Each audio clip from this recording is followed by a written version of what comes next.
Hello everyone, my name is Ratnapriya Bhatt and I am an intern with the Sparks Foundation under the Graduate Rotational Internship Program January 21 batch under the Data Science and Business Analytics field.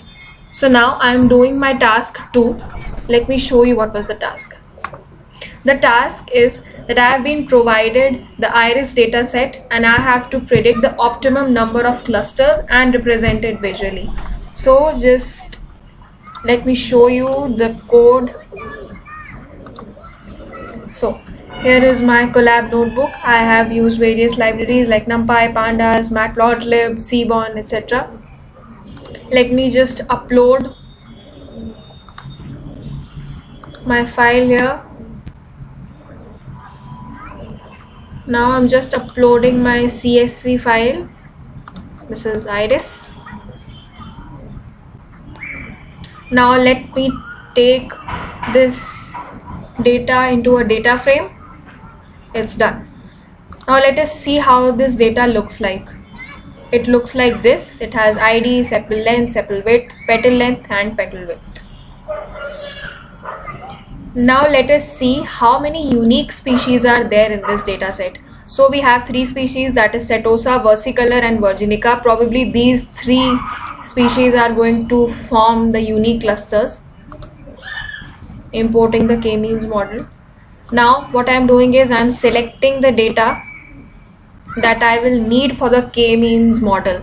Right now I don't need this species data because we are using unsupervised machine learning, so it does not require any sort of label. So I'm not selecting any sort of label. What I'm doing is this. I'm selecting only 4 columns. So here is my data. As you can see, I've taken it into a NumPy array. Now, as it's quite visible from this data set that the number of clusters might be 3, but there are a lot of cases where to define the number of clusters is not an easy task. So it's a good practice to follow the elbow method graph. So for that, what I have done is I have called the k-means model. I have fit my data into it. I have used the inertia attribute of the k-means. Basically what inertia does is inertia calculates the sum of squared errors. Basically, higher is the inertia, the more denser is going to be the data that I'm going to get.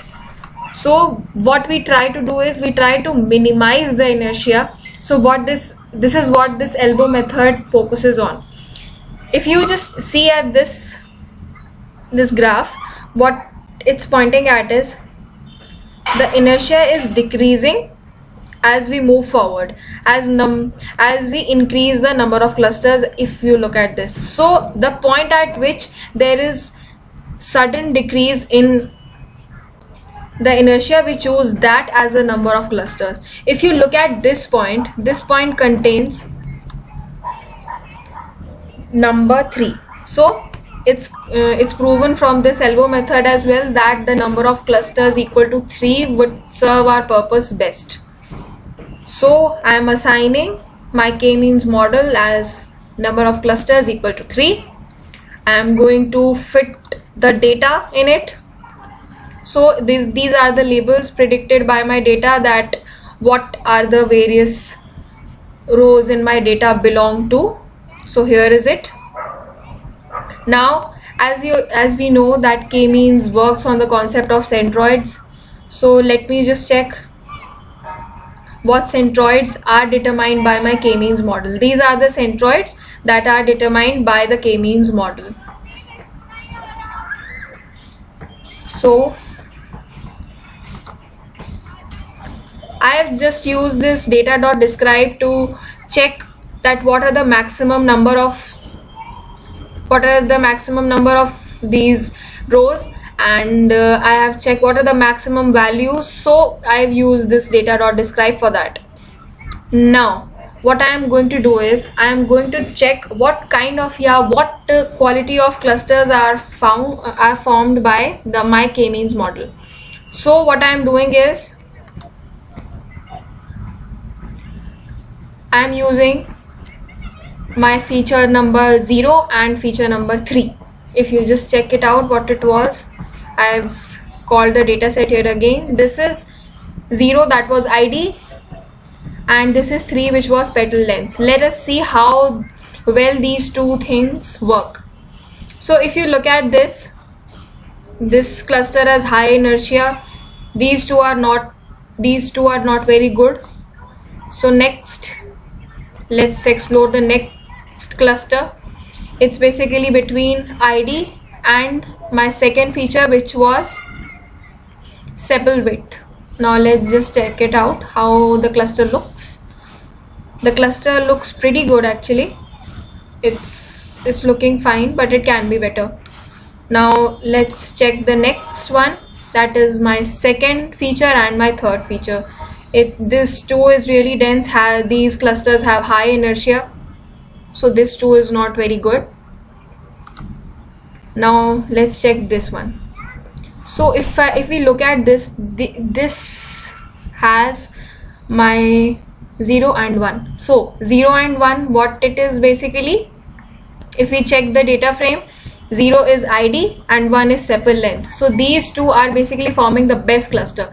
If we check this out from the scatter plot right here, so the inertia among these clusters is the least and it comes out to be the best. Now lastly, what we would like to check is the silhouette score, how well the data fits into the k-means model. For that we use the silhouette score. So as you can see that I have got a silhouette score of 0.58. Since the data is quite dense at a lot of points, that's why this type of score I have got. But if you see this looks pretty good. This basically, the red dots represent the setosa cluster, the green dots represent the versicolor cluster, the green dots represent the virginica cluster. So this is the work done by me. Thank you so much.